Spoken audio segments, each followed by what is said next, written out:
সংস্কার আমরাও চাই। আমরা 31 দফা সংস্কার প্রস্তাব দিয়েছি 2 বছর আগে। আমরা নতুন সরকার এসছে, অন্তর্বর্তীকালীন সরকার। আমরা আশা করি যে তারা সঠিকভাবে বিষয়গুলোকে উপলব্ধি করে সিদ্ধান্ত নেবেন। আজকে সেনাবাহিনীকে ম্যাজিস্ট্রিয়াল পাওয়ার দেওয়া হয়েছে, ভালো কথা। তার মানে প্রশাসন ফেল করছে law and order situation maintain করতে, তাই তো নাকি? নাহলে ম্যাজিস্ট্রেসি পাওয়ার দেওয়া হয়েছে মানে অন্যান্য কাজ করছে না। ম্যাজিস্ট্রেসি পাওয়ার আমি মনে করি যে সেই সমস্ত এলাকাতে যাওয়া দরকার যে সমস্ত এলাকাতে নিয়ন্ত্রণের বাইরে চলে গেছে। কিন্তু যে সমস্ত এলাকাতে পিসফুল আছে, শান্তিপূর্ণ আছে, যেখানে রাজনৈতিক নেতাকর্মীরাই সমস্ত বিষয়গুলোকে নিয়ন্ত্রণ করছেন, সেইখানে এই ম্যাজিস্ট্রেসি পাওয়ার দিয়ে আবার নতুন সমস্যা তৈরি করা সমীচীন হবে না, বুদ্ধিমানের কাজ হবে না।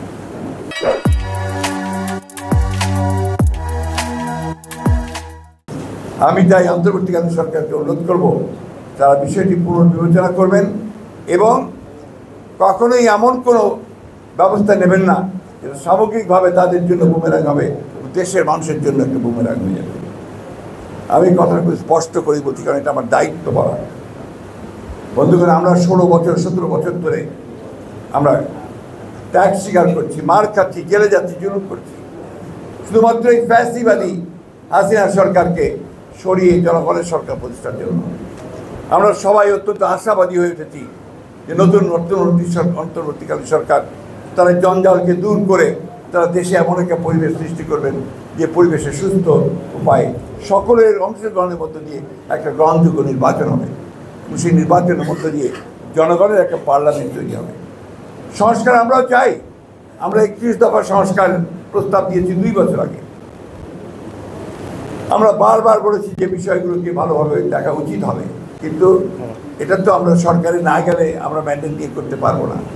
তাই আজকে আমি অনুরোধ করব আপনাদের মাধ্যমে সরকারকেই আহ্বান জানাতে চাই সব দিক চিন্তা ভাবনা করে সামনে যেন সত্যিকার অর্থেই একটা গণতান্ত্রিক রাষ্ট্র আমরা দেখতে পাই, গণতান্ত্রিকভাবে নির্বাচিত সরকার দেখতে পাই, পার্লামেন্ট দেখতে পাই, মানুষের উপরে অন্যায় অত্যাচার না হয়, আমার শিশুদের উপরে এভাবে গুলি করে যেন তাকে হত্যা করে না হয়। শুধুমাত্র ক্ষমতায় থাকার জন্যে সেই বিষয়গুলো নিশ্চিত করার জন্য যার যার সঙ্গে কথা বলা দরকার, ব্যবস্থা দরকার, তারা সেই ব্যবস্থাগুলো নেবে। আমি জানি আমার কথাগুলো হয়তো অনেকে মনোভূত না হতে পারে, কিন্তু সত্য উচ্চারণ করা আমার দায়িত্ব।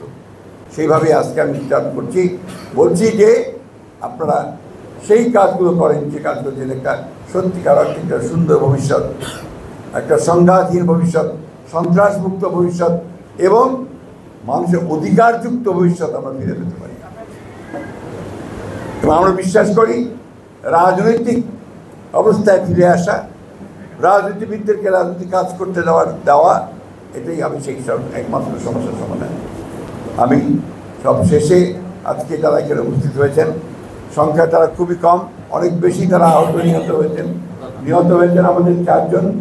আমি যতদূর জানি এখানে 1000 খানিকের বেশি তারা আহত হয়েছেন।